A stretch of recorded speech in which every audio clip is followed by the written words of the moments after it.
And welcome to the Freeborn Podcast. This is our midweek podcast. I was able to make it home from abroad in time to be able to do one of these. I published the one I did with Daniel Romero, even though we did it last week. I put it up earlier this week. If you haven't had a chance to see it, you can get it on either your podcast app or you can get it on YouTube. Look it up. I had a conversation with Daniel about his path to salvation. And then we also discussed a little bit about the gospel itself. And I thought a very interesting conversation about how robust the gospel message is. Very similar, although more extensive of a conversation that I had with Adam Newman when he was here. But with Daniel, we went a lot more into that concept, or I went a little deeper into that concept. I think it's a breathtaking concept or idea to consider what the gospel is or how it's structured in such a way as it being as robust as it is. Anyways, I won't rehash that. You can look that up. You can go back and look at that podcast, the one with I think it's 11.1 with Daniel Romero. I had a number of things I wanted to talk about on this one with you, but earlier this week I saw this video. A video was posted actually many times by friends and family members, and I assume by hundreds of thousands of other people, on a vignette or a trailer is also what it actually is for an upcoming independent film, assuming it's going to be broadcast on some type of a video sharing site, although YouTube and Facebook and others are taking it down, so I doubt they're going to allow it to be broadcast there. But the vignette or the trailer is for a film called Plandemic, which it's either a film or a series. I'm not exactly clear. It's going to have a number of different people involved. I think it's a film, single film with a number of different ones. So this vignette that they published or put out and that people are sharing on Facebook and YouTube and Facebook are working like crazy to take it down, features a doctor by the name of Judy Mikovits, who has some pretty serious and sensationalistic accusations to make about a number of the people involved in the lockdown. So I wanted to talk a little bit about that because I think it's a very interesting study, not only in this particular situation with the lockdown, very somewhat into that, even though it primarily deals with that and the people involved in it. But I think it's a very interesting study in our own human nature that as Christians and hopefully as Christian thinkers, which I would hope that we are, I would like to think that I try to be, and I would really hope that all of you try to be as well. I think it's an interesting study that we should consider, and this gives us a window into looking at that. So I'll get to that in a second, but first let's just talk a little bit about the trailer itself and the allegations that it makes. I understand why a number of you were pretty excited about it and considered it to be something worth sharing. It probably validates some of the ideas that many of us have. I know from the very start of this whole lockdown issue, I've been very consistent in saying that I believe this is the wrong course of action. Not because of any medical expertise, I have none. Not because I think that the virus doesn't exist. I think it's very obvious that it does exist. I think people that are saying that it doesn't exist are kooks. In fact, a very close friend of mine has tested positive. So the idea that it doesn't exist is, I think, absolutely silly. So that's not why. And it's not because I don't think that the lockdown might save lives from the actual virus. I think it's very likely to do so. However, my problem has always been is that too many. It seems to me that people are not taking into account the lives that will be lost from the economic downturn. This idea that we have to lock down because money doesn't buy lives, and that people that don't want to lock down are just worried about the almighty dollar. That is very well. That's very cynical. Those of us that think the lockdown is a bad idea, especially if you're coming at it from my point of view, are not saying that there aren't many people that might die from this virus if we don't lock down. There might be millions of people, I've said from the beginning, that might die from this, from not locking down, but there'll be millions of people who will die from the economic downturn. And this is proven. This isn't something that we think might happen. This has been proven over and over. And you can go back and look at the research that has been done and the historical data as to what poverty does to people. That is one of the primary reasons why people have died, is as a result of poverty. That's why one of the greatest accomplishments of the last 100 years has been removing people, has been freeing people from poverty, because that has given them not only a better life, it's given them life at all. Poverty robs people of life. Malnourishment is a reason why so many people die of diseases, because they're malnourished and therefore their immune system is compromised. And so the idea that making people poor in order to save them from a virus actually will subject them to death and from other viruses and other diseases and other factors. And so the ramifications of a huge worldwide, unprecedented economic downturn are, well, they're unconscionable in my opinion. And so locking down the entire economy to save what is essentially people who really are not in the workforce anymore. So we're trying to save 70-year-olds and up mostly, because that's the predominant number of people dying from this are over 65 years old, and they're mostly not in the workforce. And so it seems to me that there were other ways that we could spend the amount of money that's being spent and had far more success in saving those people and not crash the economy to do it. Anyways, I don't want to go in and rehash this issue because I've talked about it a number of times. But that's kind of the subject here that we are in when we deal with this. And so this video comes out and it seems to be right down the lane, right down the path of those that are opposed to this lockdown. So I understand why it was appetizing to those that agree with this view that the lockdown's a bad idea. However, right from the start, when you listen to this, and I listened to the whole documentary or the whole vignette of the documentary that's coming out, and there's a number of problems with this video that I think should have immediately stood out to fair-minded people.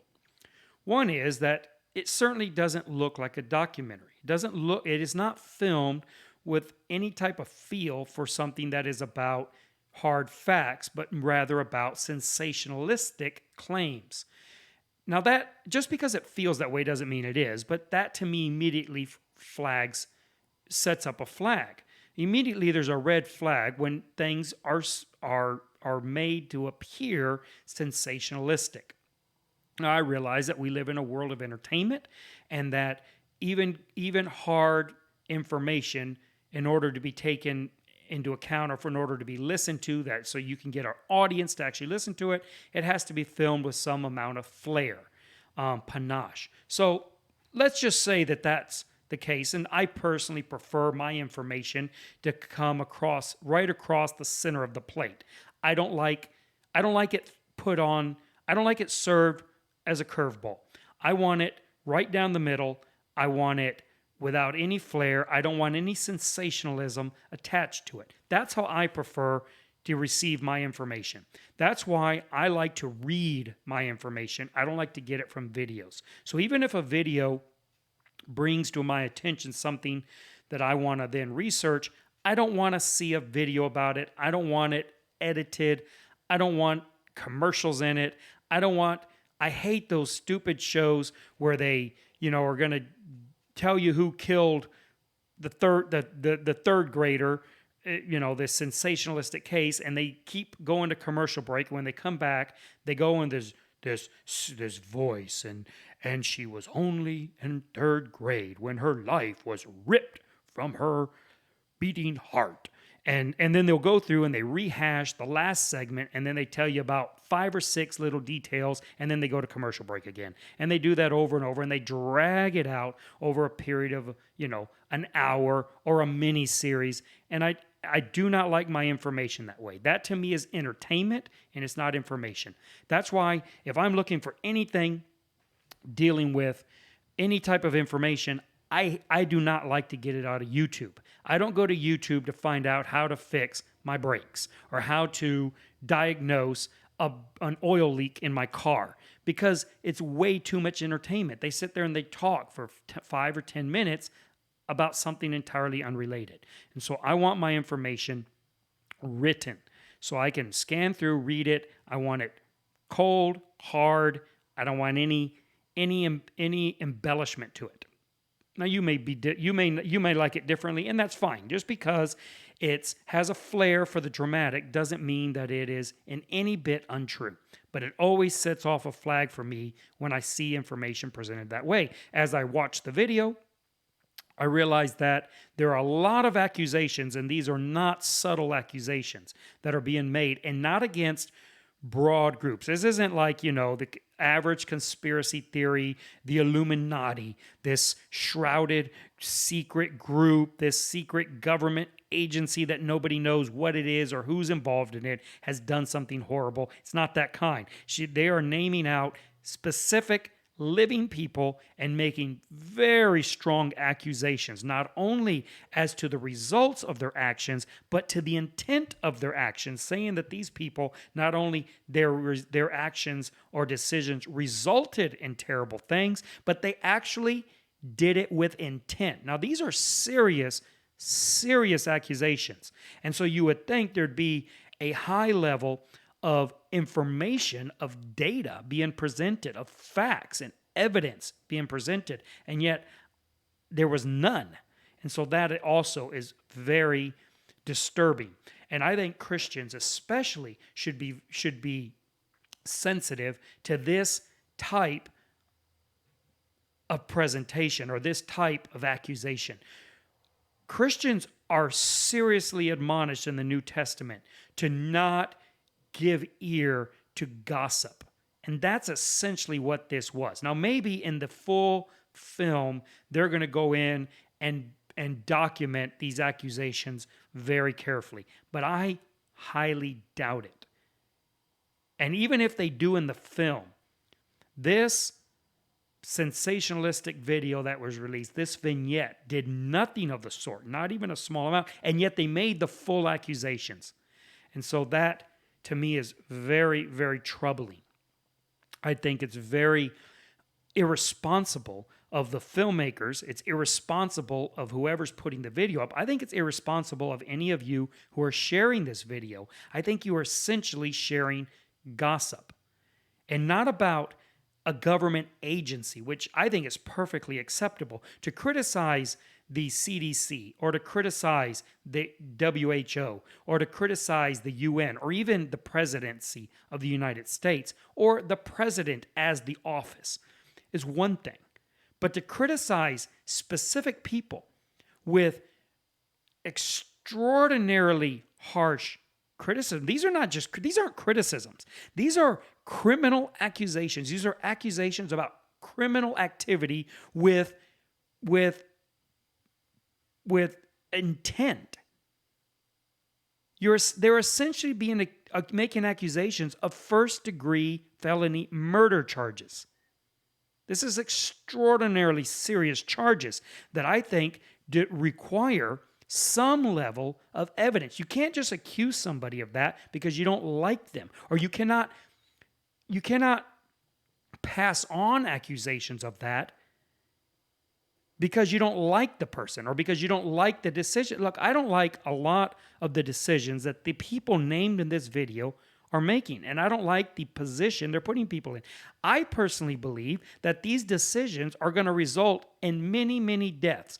However, it is a far different thing to say that they intend for those deaths to happen, that is their intent, that's their purpose. That is an incredibly different thing to accuse of. And I do not think that any of the people involved in this decision making, from the president down to the dog catcher, have intent to kill people. Now, that doesn't mean that their decisions are good. That just because someone has good intentions does not mean their decision is good. In fact, some of the worst decisions are a result of the best intentions. Now, that's an entirely different subject. I'd strongly encourage you to read a book written by Thomas Sowell called The Vision of the Anointed.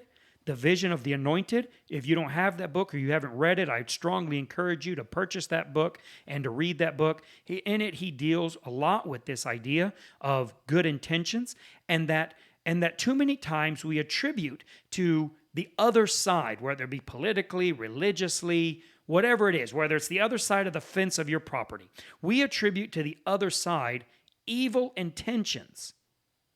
And we see that to be the reason why their decisions result in bad consequences, because their intentions are evil. But the truth is that most people are doing things out of good intentions, and that many times it is precisely the good intentions that are the cause of bad consequences, which is a very interesting thing. So what they're accusing these people of is bad intent, which makes this more than manslaughter. It makes it murder. Now, that's a serious, serious accusation, and there is zero evidence to back any of this up. Now, after watching the video, I went through and I did a little bit of research. Now, I'm not an investigative journalist, and I don't have that kind of time on my hands to do that. But I went in and I read some of the transcripts of the court case, the criminal and civil court cases against Dr. Judy Mikovits.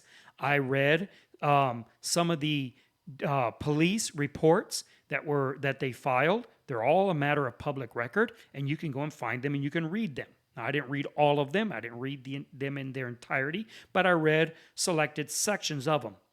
I went in and read some of the witness statements of the people involved in the different cases, both the criminal and the civil case, and I read some of the journalistic reporting done as to why her case was never tried.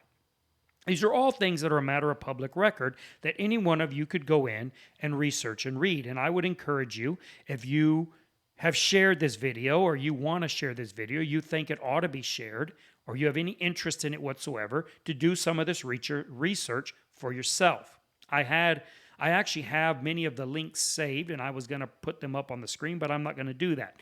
I think that if I could do it at a Airbnb with a 12-inch laptop, well, any one of you that have taken the time to share the video could do the same thing. So I'd encourage you to do so and go in and find this information and research this for yourself, because she also makes claims there that I don't think are consistent with the documented evidence. Now, you might think that the multi-billion-dollar pharmaceutical big pharma industry has gone in and manufactured all of this stuff, and that it's an enormous conspiracy, and therefore, like any good conspiracy, any evidence that you can find against it is evidence that the conspirators have fabricated it. And this is why conspiracy theories are so impossible to disprove. In fact, I seriously consider not even doing this segment on this issue, because I have found that conspiracy theorists are impossible to convince.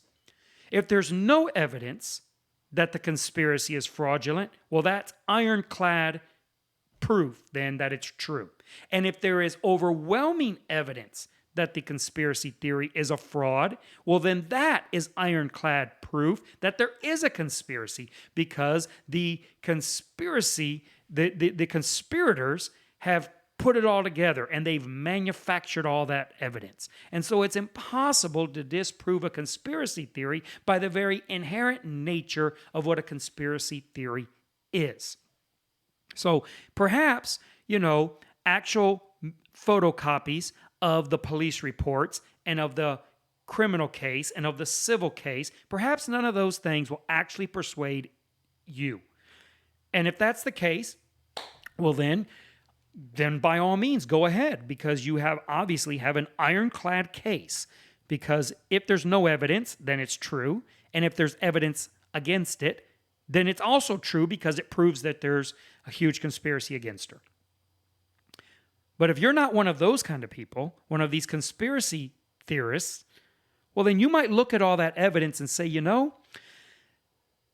I think maybe there's a reason there's no evidence being presented in this vignette. There's a reason why Dr. Judy Mikovits and the interviewer are presenting no evidence, because the evidence seems to be overwhelmingly against their narrative.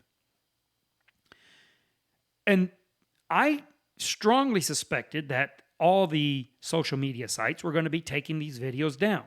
Now, I think they're taking them down, I would say, because of liability issues, because of libel. Because the accusations, again, that are made in this video are so pointed. They are against specific people who are named and are accused of horrible crimes. Basically, crimes that could be easily, if they are true, could be tried at The Hague as crimes against humanity. These are serious, serious crimes. And so, if I was running one of these sites, I would want the video taken down, because I wouldn't want to be called into being held liable for slander, for libel, for these false accusations. Now, the problem we have here, one is that whenever YouTube or Facebook or any of these places take down a conspiracy theory video, well, then that just further augurs the conspiracy theorists, further augurs them down in their position. It further hardens them to it, that they are now victims of a huge conspiracy themselves, because their post has been removed because they shared inconvenient truth. And so I would see that YouTube and Facebook and all of these are, Twitter, they're in a really, really hard situation. Now, don't get me wrong, I do not sympathize with them at all. I think they make a lot of terrible decisions, but I also do understand that this is like a brutal position to be in. If they leave it up, they could very well be exposing themselves and their company to charges and to lawsuits. If they take them down, they are basically affirming or making the case that there is this conspiracy, and that these people that are making these claims are speaking truth to power. And so it's just like a no-win situation there. And so it legitimizes the conspiracy theorists, and that's one problem. Another problem, though, about this is that the reason that Facebook, at least, I haven't heard or read YouTube's stated reason, but Facebook has stated that they're taking down the video because it advocates or promotes the unhealthy idea that wearing a mask could be bad for you, that wearing the mask could be bad for you. Now, if that is really their reason for taking it down, that's stupid.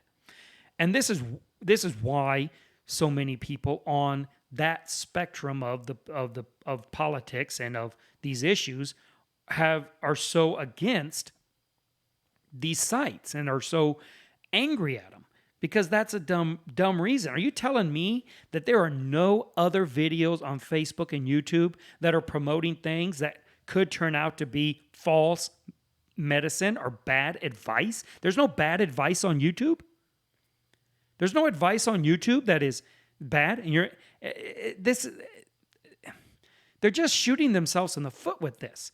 They had a really good argument that they could make for taking this stuff down, and that is that it exposes them to liability because there are strong claims made against prominent people by name with no evidence at all, corroborating evidence at all presented. It's not even that they had bad evidence. They had no evidence, zero evidence. And so to me, that was a lot better reason to come out and say, we're not going to allow this video to be up because there's no evidence to the claims that are being made. But they come out and use this mask that she's saying that if you wear a mask, it could be bad for your health. And that's what they're saying is the reason why we're taking it down. Sometimes I wonder if they're working against themselves.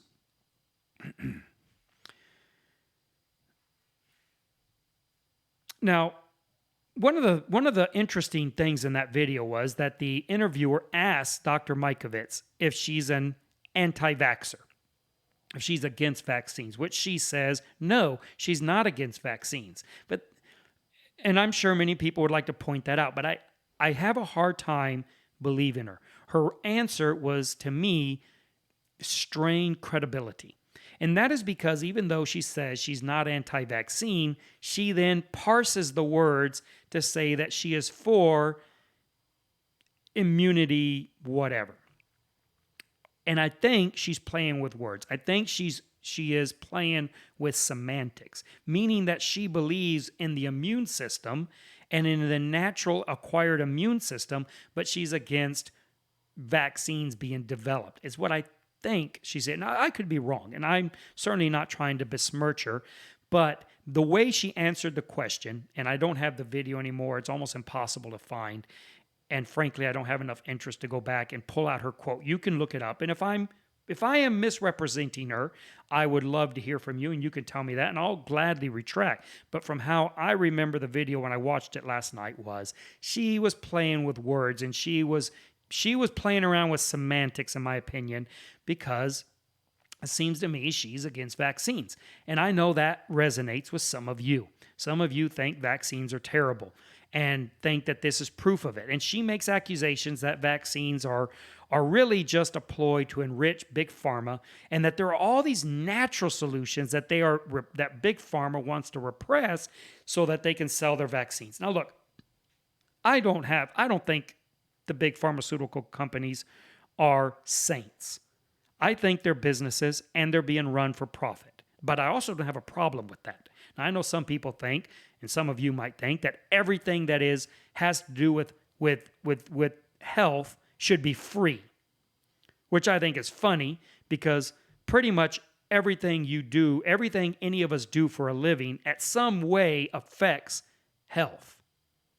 I know you may not think that your job affects health, but it does. And it's also interesting, if your job has no effect on health whatsoever, it's interesting then that you think that everybody else who does have a job related somehow, either directly or indirectly, with health should be given away what they do for free, but you don't have to because your job isn't about health. All that's very interesting, and I think it's again indicative to what I was talking about with Adam, how so many Christians are so devoid of any type of real understanding about economics or finances.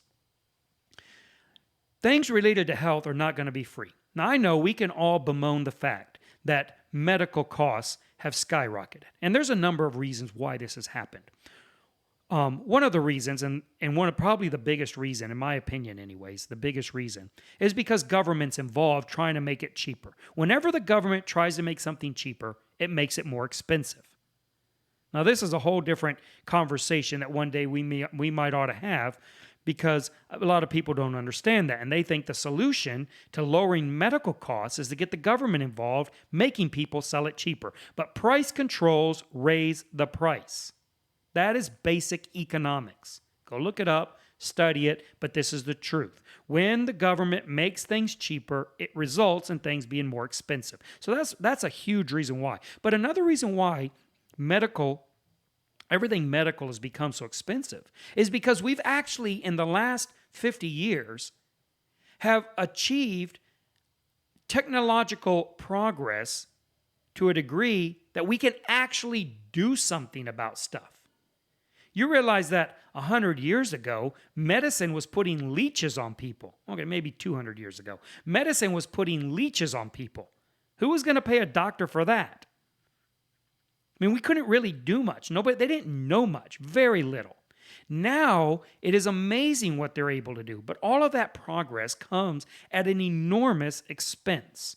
So even if it wasn't artificially inflated by price controls and government intervention, and frivolous lawsuits is another problem raising the price of medical procedures and medical attention, even if it wasn't for all of that, who's paying for these enormous machines and the development of this technology and the research involved in coming up with these medicines? None of this is free. It requires people who are highly, highly incentivized and motivated and talented. Talented people at these levels do not work for free. They don't. They do not work for free. You want medicine to be given away for free? Do you know what kind of medicine gets given away for free? Leeches. Those are free. Real medicine costs money. Now, the argument in the video, going back to this, is that what they're doing is they're suppressing all these natural remedies, natural medicines, natural solutions that people could get almost for free, and they're promoting the ones they pay. Now, I'm sure this happens some. I'm sure that there are some natural remedies that you could take that would be as effective, maybe more effective, than the ones that they are promoting. I doubt there's very many, and I doubt any of them are more effective. But let's just say, for sake of argument, that that is true. There's not very many. Now, how do I know that? Well, if you look at the life expectancy over the course of human history, as far back as we have recorded, and Britain was one of the ones with the longest recorded data on this because they were keeping this data for a very long time. So if you look at the UK's life expectancy, the life expectancy of the UK for hundreds of years of recorded data is 38 years. Your life, if you were an average person, was going to be 38 years long. In the mid-1800s, about 1850, it started to rise exponentially and has risen ever since. And now the average age of a person is 80. So we doubled our life expectancy. Essentially, you get to live 2 lives. You get to live 2 lives now. What happened in the 1800s? What happened in the 1800s? The smallpox vaccine, and then the polio vaccine. Vaccinations. That's what happened. 1758, Jenner comes out with a smallpox vaccination, revolutionizes medical understanding. They start developing a lot of vaccines, and things that were killing people and cutting down the average lifespan went away for the most part. Didn't they have all these natural remedies in the 1700s, the 1600s, the 1500s when they were living 38 years? Didn't they have these natural remedies? Of course they did. So then, why was the average lifespan so short? They had the natural remedies. Weren't they taking them?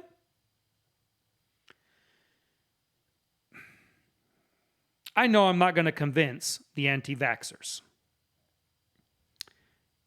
No amount of data, no amount of information is sufficient for them.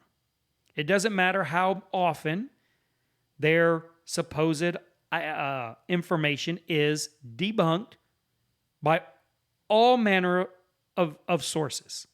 In fact, if you want to read very good information on this and you're actually open to reading it, I would encourage you to read the series of articles that Thomas Sowell has published on this matter.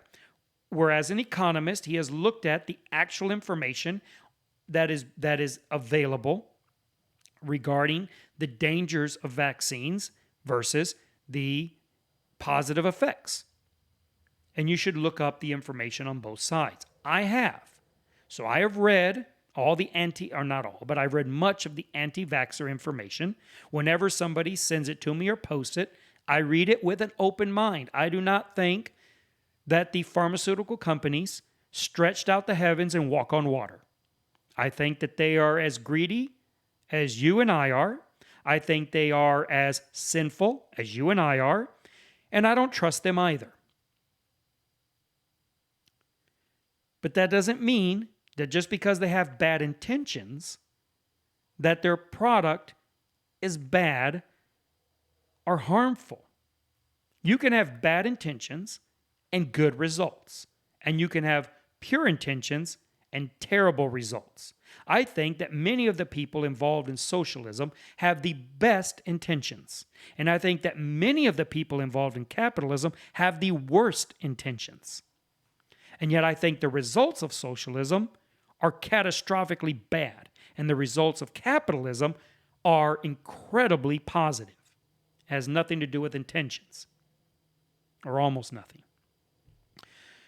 So when you look at this video and you hear what they're saying, there's just so many things that are, in my opinion, enormous mistakes, enormous overstatements, and complete misinformation. And so it is a little disappointing that people that I know and care for and even respect would post this and apparently not do the research of it. I realize that many of you are posting on Facebook and you're just posting because you're sitting at home on your couch in lockdown bored. Fair enough. But I think as Christians, we should be taking these matters a little more seriously, especially when they are dealing with actual people. What if somebody posted a video about your son or about your father or about your brother or sister that made accusations against them by name, accusing them of, with intent, for greed, for purposes of monetary gain, murdering thousands or hundreds of thousands or even millions of people? I don't think that your glib excuses would hold water. I'm not normally into conspiracy theories, but I don't normally believe these things, but I don't know if this is true, but it sure is interesting, especially when you're posting those things on a device that contains all the information you need to be able to be more informed than many of you apparently were.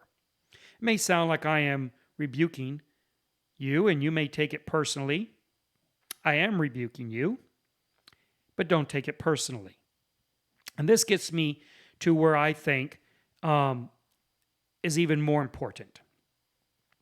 A principle that I think that you and I and all Christians should seriously consider. When we come across information like what this video pretends or purported itself to be, that lines up with our worldview, lines up with our prejudice. It lines up, and by prejudice, I don't mean that in a negative sense, by our worldview, by our concepts, by what we see to be true. It lines up with that. It's very easy to buy into that information. It's very easy to accept that as being true and to not think of it critically. When somebody gives us a video or a document or some information that goes against our worldview, well, we're dogged in tracking down the actual data, looking at the information, and debunking it. Well, that's fine. But we should be doing that especially with the information that lines up with the things that we already believe. Because it's so easy to have confirmation bias. Just because, or precisely because, information lines up with your worldview should make you skeptical of that information. Not because you have to think you're wrong all the time. You can be persuaded that you're right. But when information lines up with what you think to be true, the reason you should be skeptical of that information is because you should identify how easy it is for you to believe it, and believe it uncritically, subjectively, without examining it. I still think I'm right about this lockdown. But that doesn't mean that I think that this video that apparently would support many of my concepts or ideas about what's going on here is right. Now, I learned this the hard way, so don't take it that I'm being sanctimonious about this. I'm certainly not.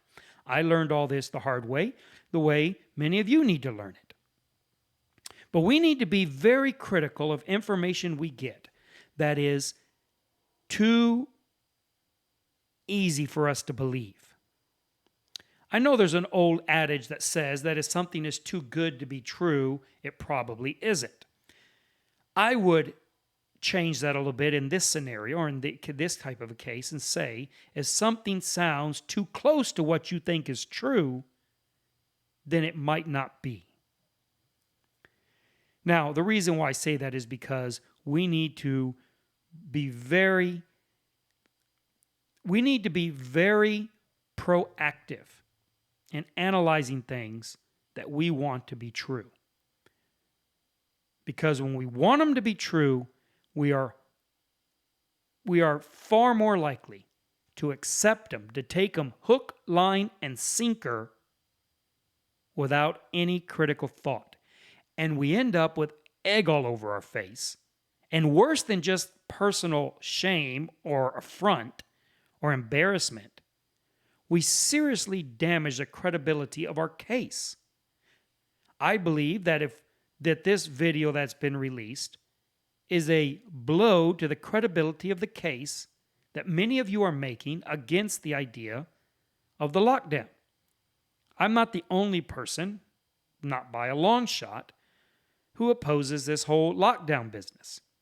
But when we start passing around, as if it were STDs, this misinformation, simply because it appears to bolster our case without any critical thought, without doing any of the research, all we do is harm ourselves and our position.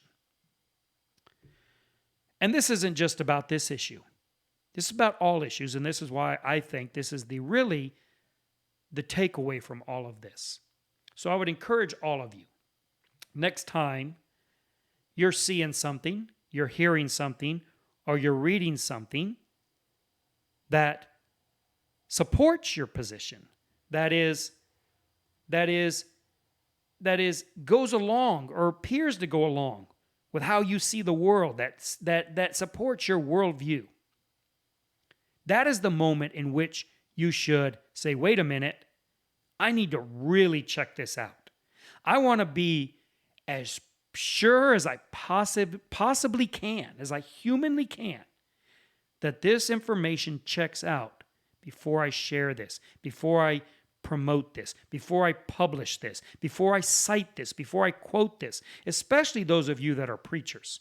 Preachers are notorious for giving misinformation in the pulpit. Notorious for this. And it's because you read something, you see something, you hear something that apparently supports your position, and that is good enough. And it's because you're operating from an assumption that you're right. And everything that lines up with what you think must also, therefore, be right. And that is a very dangerous assumption.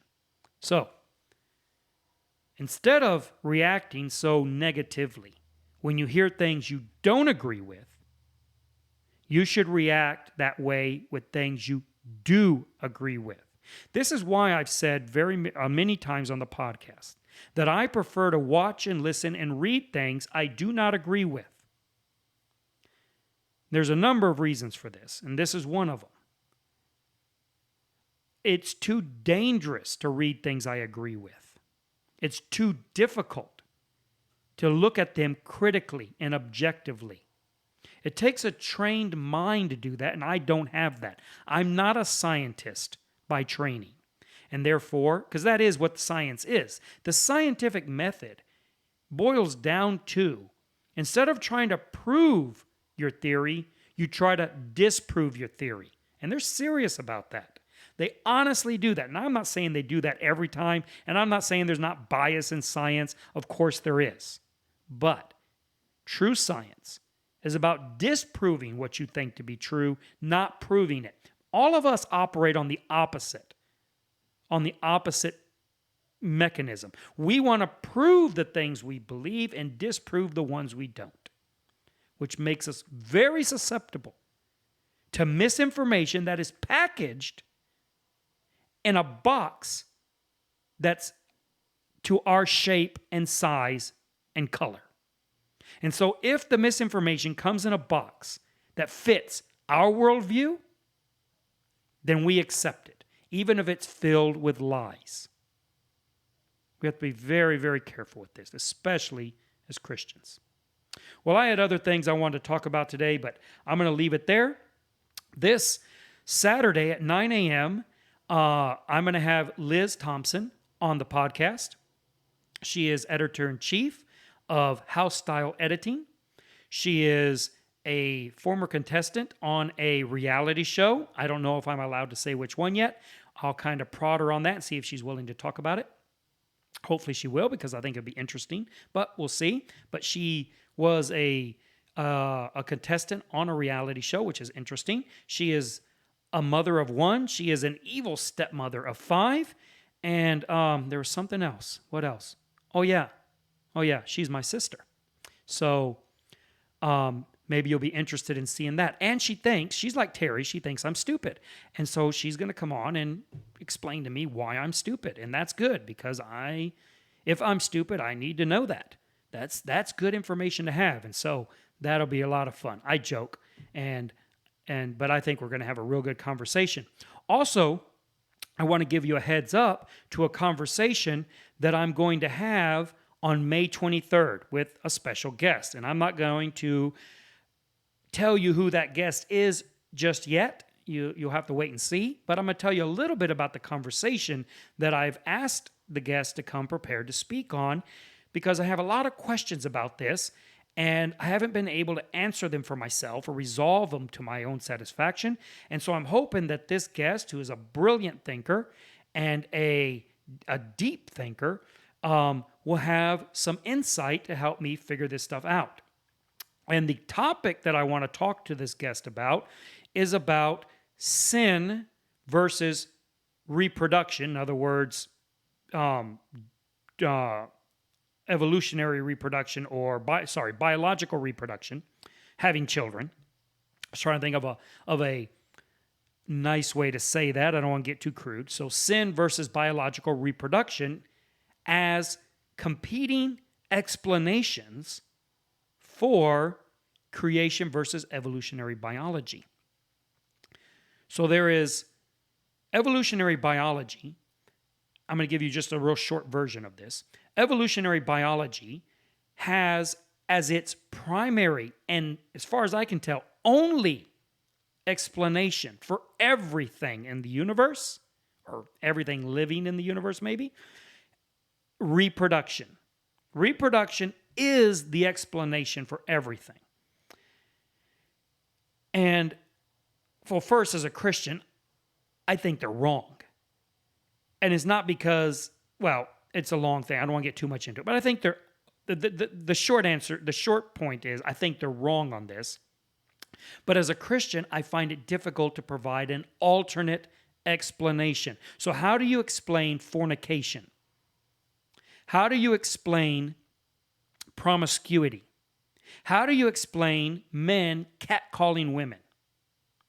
How do you explain these things? Well, an evolutionary biologist explains those through the mechanism of reproduction. And we'll get into that more in the podcast. I think that's a poor explanation. But it's an explanation. And if you look it up and you do some research, you'll find they've invested a lot of time and money and effort into this explanation, and they do it in great detail. So it is an explanation. Now, Christians tend to not have explanations. Christians tend to focus on the what and on the why, not on the how and the when. Science focuses on the how and the when. Now, I don't think Christians should abandon the what or the why because that is the most important. But it's not the only thing that matters. And in a time where we are increasingly bombarded with high level explanations of how and when, Christians can't get away with it anymore. Christians have to start answering the how and the when. And just making statements of fact is not an answer. It's not an explanation. Now, it may be true. So a Christian might say, well, the cause of fornication is sin. Perfect. I'm actually in agreement with that answer. That is the what and the why. But it's not the how. It's not the how. So what is the how? How does it work exactly in detail? I think this matters. There was a time where this kind of discussion nobody was having it. And preachers could stand at the pulpit and make proclamations and dogmatic declarations, and they were just accepted. And that's not necessarily a bad thing. I'm not saying that was a bad time. But it's not our time anymore. And I think one reason why we're losing the young generation is because they are getting the opportunity to hear in-depth explanations from leaders in the field. And Christianity is not competing at that level. And I think we should be. I think we should be holding fast to the declarations of truth that we've always set forth, but we should also be investigating how. So Christians have been talking about sin, well, Christians have for 2,000 years, since Jesus Christ. And yet, with the exception of the apostles, for instance, Paul in Romans, there is very little discussion amongst Christians as to how sin works. And so I want to have a conversation about that. I don't know if we'll get anywhere with it. I don't know if it'll be understandable or intelligible, but we're going to try, and I've invited on the best person I can think of who can bring the intellectual gravitas to bear on this discussion. So I am looking forward to illumination, not to oversell this guest's capabilities or abilities. But I am anticipating epiphany. All right. Well, I will close with that, and I will see you Saturday. I might be broadcasting again tomorrow. I might have someone here that wants to do a podcast with me. If we do, we'll do a short podcast tomorrow. But then Saturday morning at 9 with Liz Thompson, you're all encouraged to be here live. You can ask her questions. You can side with her and defend her if you think I'm being mean to her. Although, I think I'm the one that's in need of defense. So, be on my side. Anyway, that's all for tonight. God bless you.